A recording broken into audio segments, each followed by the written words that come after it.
much for coming back by another IMD Shields exclusive. I am speaking today to Steve Elmore, and we're going to be talking about the film. We're going to be talking about the projects. I want you guys to tell your friend, to tell another friend, and you don't want to hear me saying every time I have to ask you guys to share. So please share, and share some more. Can you guys do that for me? I would appreciate it so much. I'm about to bring my guest on, and then we are going to get into a detailed discussion here about his life. And I want you guys to be very supportive. Continue to do that. You've been amazing over the years, and let's just keep this thing going. Collab era. That's 2021. So we want to keep that thing going, okay? So we're going to go ahead and share this one over to the Denver page real quick. Steve, welcome to the show. I'm about to bring you on. Hello. Thanks for coming by. I appreciate it so much. Excellent. Thanks for having me, Dee. I'm glad we could finally connect. I am really excited about being able to connect, as well as I'm excited about being able to share you and who you are with the world. You guys forgive my mess over here because it's been a busy holiday season. How was your Christmas? Oh, it was great. I think it's one of the best I've had in years. Wow. Thankfully, it's kind of nice because my wife has a very large family and it's all the hustle and bustle. And so this year, I think it was advantageous just being the local family. And I love that. And the kids, how the children do, that they get everything that they desire? yeah, and then some. In fact, I'm exhausted, and so I'm kind of droopy-eyed and tired because I've been up early this morning and working on my son's Christmas present, getting it all put together. But we can talk about that later. No, that's okay. And I love it. I'm seeing all the children, across the timelines, and in the worst of times, you guys have been able to make it beautiful for them. And I love that very much. So before the business, that's where we're going to start at today, Steve. Before the business, who are you? Tell me about your birthplace and your childhood. Well, I'm a California native, born and raised in Southern California. Long Beach is where I grew up for the first 5 years, and then on to Orange County, and then following that, joined the Air Force and seen the world. It was a great childhood. I'm a product of the 70s and the 80s, and Okay. so which is kind of an interesting topic because of the whole 1980s Just Say No era and what I'm doing today. Right, exactly. And you know what? Are you a hip hop head? I'm just going to throw that one in there. My hip hop fan, I'm old school fan, if anything at all. So, favorite artist back in the day growing up? oh my God, NWA just popped in my head, even though that's a little beyond hip hop. It's funny because my wife is like amazed at some of the things I would listen to, like Houdini and all the other old school things. So yeah, that's kind of me. And lately, I've been listening to 90s R&B. But go ahead. No, that's fine. I love that very much about you because too often we judge a book by its cover. Right? So I wouldn't look at you and think that. So you know how that's just the world that we're in. We're not going to know who people are until we share the stories, right? Mm-hmm. Exactly. Exactly. So Steve, describe yourself in a hashtag for me. Oh my God. Hashtag workaholic, I would say. I agree. Yeah. If you don't know me, if I can jump into that, I could tell you a little bit about me. And leading up to your next question, too, what people don't know me is I wear many hats. And I did so in the Air Force, where I started out as a mechanic.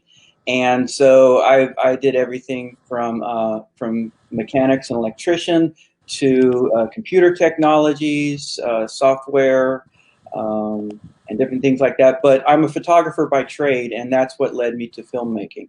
And on top of that, besides raising a family, working for a federal job, being a filmmaker, I'm also an adjunct professor at University of Maryland University College, or Global Campus, they're calling it now. So yeah, I'm extremely busy once again. Yeah. Why I'm so exhausted. Yeah. Yeah, like you and so how this okay, let's say I'm gonna ask you some things about how you take care of yourself in that. So I'm sure you just mentioned one of the things that most people do not know about you regarding your audience that's tuned in right now. What of that did they not know about you? What of what I just described do they not know about? Oh my goodness. Well, so I mentioned about the Air Force, and so I'm a 20-year veteran, and I'm a lifer. Thank you for your service. Thank you. And I'm a filmmaker and a documentarian, but I've devoted my life to serving veterans and giving back to the service and all the people who took care of me as a service member. And I like to help those who dedicated their lives to defending our nation. I've seen you in action. That's exactly what you do. So I love it. And I've also seen your film. So I was excited about being able to come and view that in person and hearing the stories. And That's right. yeah, I thought I knew a little bit about why it was important for you guys Hmm. to, have cannabis versus all of the medicines. But I Hmm. learned a lot more with your film. I really did. Thank you. I'm going to turn up the lights a little bit. I'm squinting quite a bit here. I apologize for That's this. okay. That's why I put on these readers because my age is showing on our way into 2021. Thank you, you guys, so much for tuning in, and please leave your comments. I can see those comments. Okay, so That's very leave great. them Okay. for me, and let's go on to the next thing, which we were kind of going into a little bit. Tell us about your film, and tell us about Let's just start with your film first. Tell us about the film. Absolutely. That's what I'm excited to talk about. So, as you can see behind me, Unprescribed is the film that I worked on for the past 3 years. And it was a project that started out of my own observations and life experiences. And the film is about treating PTSD with cannabis and also tackles veteran suicide and a whole lot of other issues. And I am a suicide survivor. So, that could be something I should have told you that other people don't know about me. That is something that I did not know about you, Steve, and it just made you even more amazing. Yeah, and it's sad. And I hate to use it for a platform. In fact, Legion's Films is my own organization that I developed to create this film, and it was it was just amazing.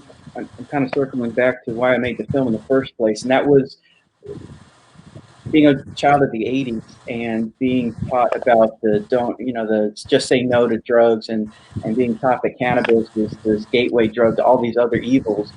Mm-hmm. I bought into that, and then especially when I joined the Air Force and I spent 20 years being told that you'll lose your job if you even consider getting side stream inhalation, and you'll still ruin your life.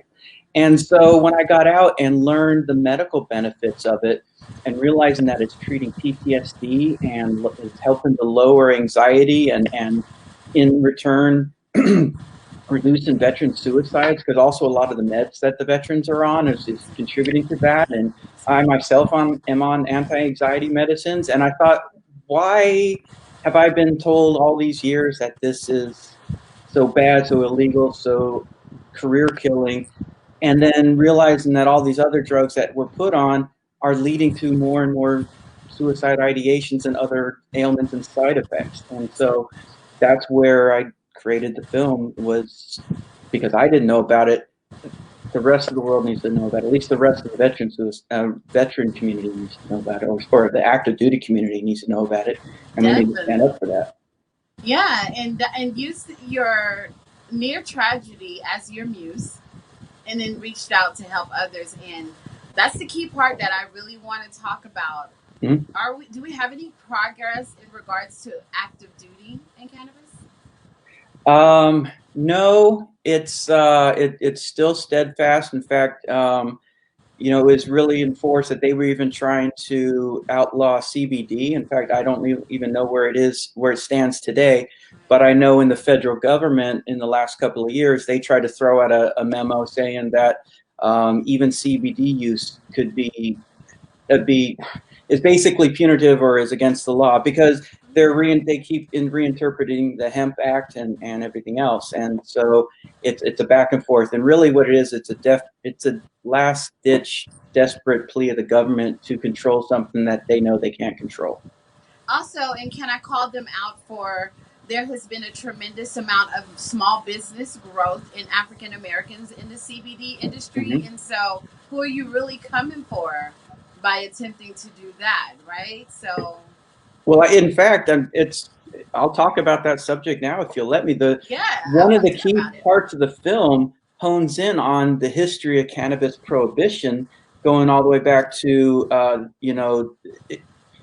it's based on it's basically it's racial profiling and targeting minorities, starting with the Hispanics and the Mexican immigrants that were coming in to the States, and that's where we get marijuana. And nowadays we say cannabis, because even when we say marijuana, it's a derogatory term that was used Right. to label users of it as these lower type of people that they considered back in the day. And Right. then 1937 we had the tax stamp act, which imposed taxes on raising. We actually used to grow hemp here up until this is only 100-year-old prohibition. But what we really get into is beginning with the Hispanic racism and leading up into the 60s with the Nixon era. This is where we get the drug scheduling coming from. It was a way of targeting minorities, blacks especially, and the hippies and the protesters and everyone else. They found most of the people that was the anti-community that they didn't want to deal with were smoking marijuana. And so they decided that's how we're going to do it. There was several different studies done.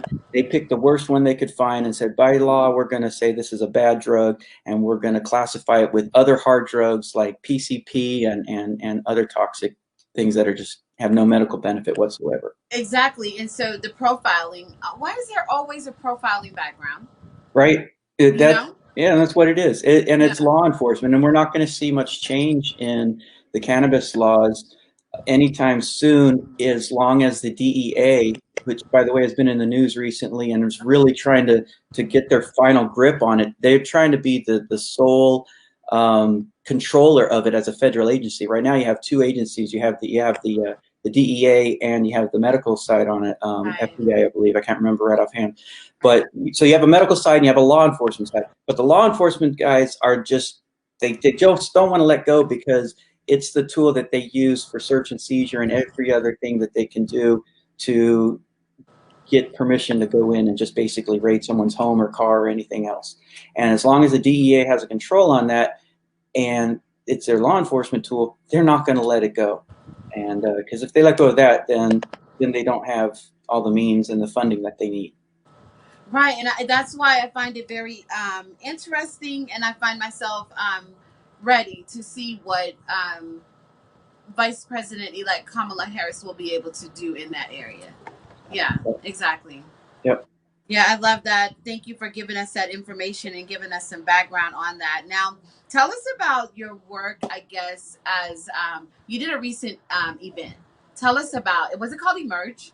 Emerge, yeah. So we did a virtual cannabis conference. It was called Emerge, and it was basically a convention center that you would go in like in almost like a video game, where you can explore this open world. And you had these different auditoriums with different speakers and things. And myself and another veteran were talking about unprescribed, breaking the polypharmacy cycle. And so we touched on the tie-in with the film into where we are in legal medical cannabis and using it to get guys off of opioids and all the other different drugs that they're on.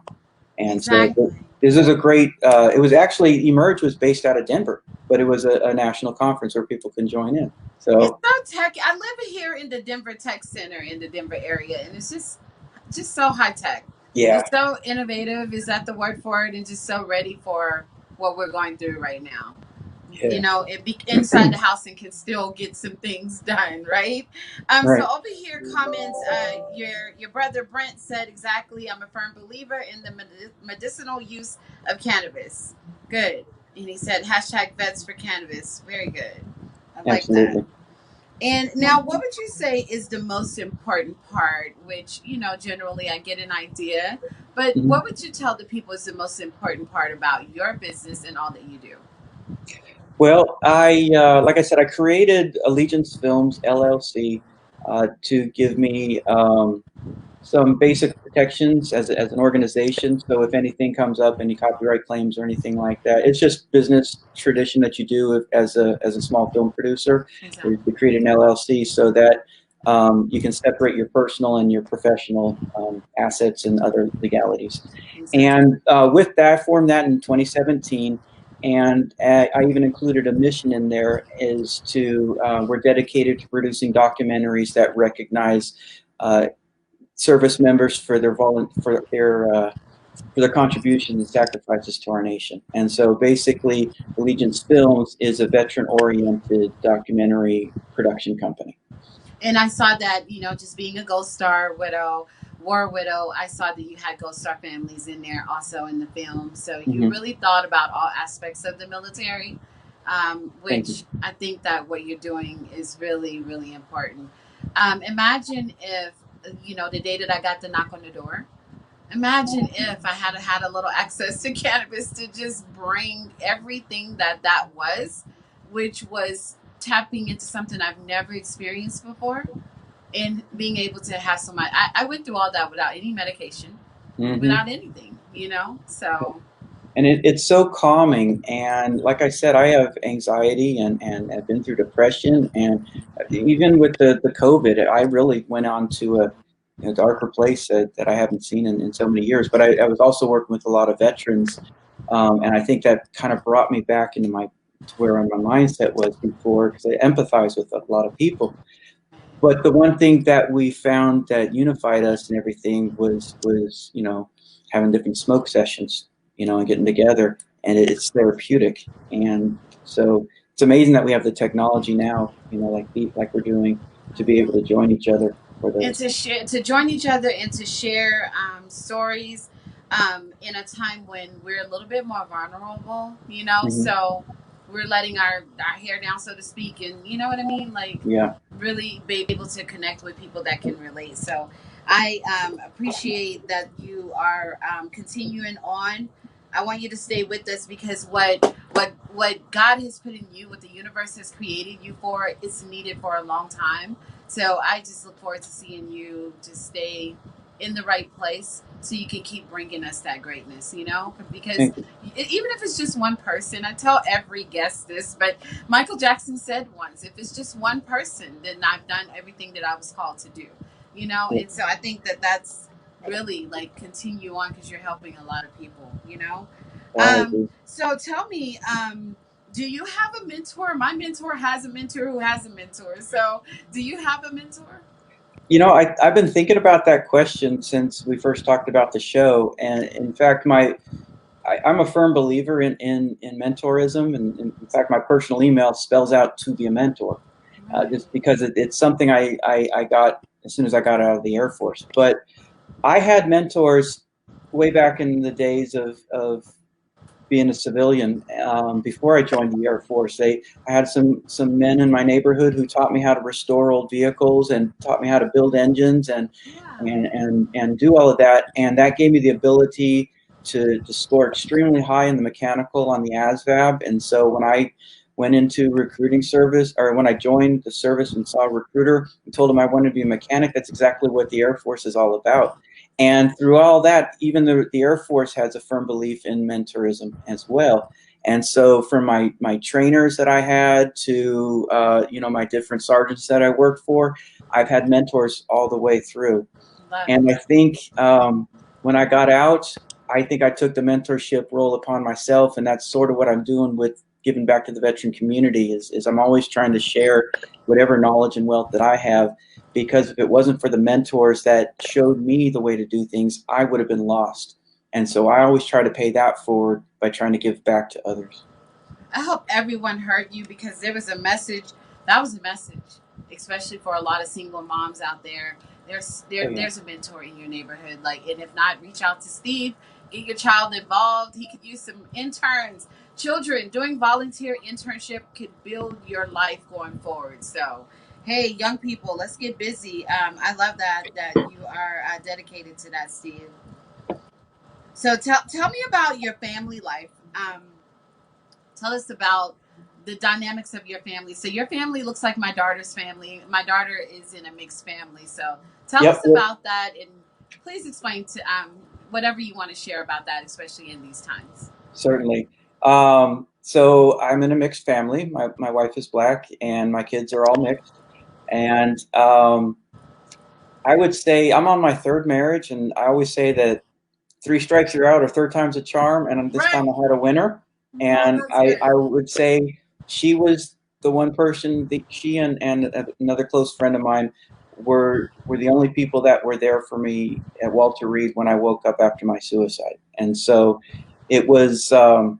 Yeah, so she's my soulmate, and she's stuck by Indeed. me through good and bad. And part of why I was there was because of a domestic issue. Abuse goes both ways. It's not just a man on woman thing. Exactly. But that and a lot of other toxic relationships led me to suicide. That and some other things with the military.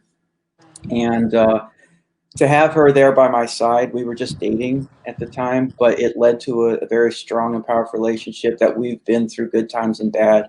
And you know, we've been blessed with three beautiful children. I have a son and two girls. Oh my Awesome. God, the girls are a handful. Always. And it's something I'm Always. glad I'm old and mature now to have them, because I tell you what, I've always sworn them off as a younger man that I Right. couldn't deal with them. And I'm so Yeah. glad that I'm older and wiser now and a lot more patient Exactly. than I used to be. Shout But out to that goddess for being there for you and for the universe connecting you guys. It was meant to be. So yes, goddess Elmore, amazing. I love it. That's a yep. beautiful thing indeed. And also I want to make sure that they get everything about you. So most adventurous thing that you and the family, what have you guys gone out there jumping over, bungee jumping? I've seen it all out there. So what has your family done that you would consider the most adventurous? Oh my God.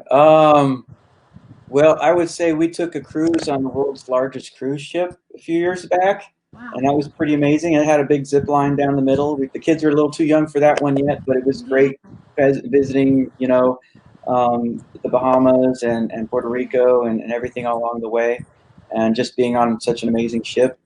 Adventure wise, uh, with the family, things have toned down quite a bit. I say, with myself, when I was looking at your notes earlier, and one thing I wanted to mention was in my crazy days back in the Air Force, I went to Egypt and I had an opportunity to climb one of the pyramids. Wow. And so there's never been a life experience like Wow. that has never been more amazing. So for me, that was my biggest life adventure. That's a bucket list, for me. Yep. Cruise, I'm gonna have to go ahead and be put to sleep for the first 2 days, if I ever do it. So Oh no, it's just like a giant hotel. It doesn't even rock or anything. It's wow, amazing. okay. Yeah. Okay, everybody tells me, but I'm just not ready, you guys, just not ready. So what legacy, you've already shared so much, and I see your legacy almost crystal clear, but we all need to set a legacy goal. So what legacy are you working to leave for the children for the future? Well, uh, this has been an amazing year in 2020, and I think I've been trying to show my kids about honesty and integrity, and I'm trying to teach them every day, and I kind of show them some of the ills in the world, and so that plays into my mentorship, and so I try to be a mentor to my kids as well. Right. And in fact, I'm open and honest with them about cannabis as a medicine, not as a necessarily as a recreational tool, but even as that. When they're old enough, I'll advise them that it's by far, if they want to go out and do anything, don't even think about drinking. If you're going to smoke and let me know, be in a safe place. But that's the kind of thing I want to carry forward to them, is breaking the stigma that any medicines can still be abused, but if you use it for the right reasons, um, and you take care of yourself and you're safe and you're not getting out drunk and getting behind the wheel and things like that, that's the sort of legacy I want my children to know about. Exactly. And you had one of the great experiences that I had coming to the premiere of your film here in Denver, Colorado, was Dr. Rob out of is it Robbie out of Boulder. He was one of the speakers, and he actually gave me one of his books.